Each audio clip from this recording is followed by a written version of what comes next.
Ja, draga je vstopnina, sam tabletke bodo pa na pol zastonj.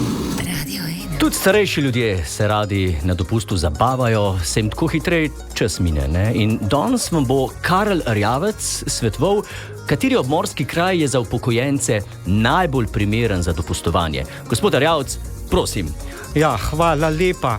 Torej, lejte, ker so penzionerji žal s svojimi penzijami nezmožni si kupiti en tak dober dopust v tujini, a ne, jim jaz predlagam, da grejo na destinacije, ki ponudijo še kaj več kot samo morje, plažo pa nastanitev, a ne da. Spoštovani upokojenci, jutri se v Splitu začne festival elektronske glasbe Ultra, tja se vam splača iti, a ne da.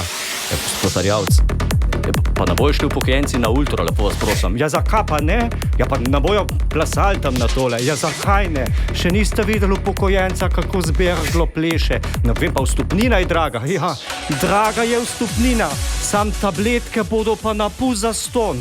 Gospod Erjavec, hvala lepa.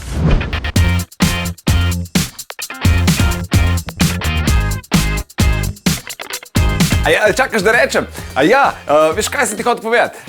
Če nas rad poslušaš zjutraj, Denis Audić Show, polajkaj še Facebook, pa polajkaj še Instagram, polajkaj, kar lahko polajkaš, stari, sam polajkaj. Aj prav, polajkaj pa poslušaj, stisni like.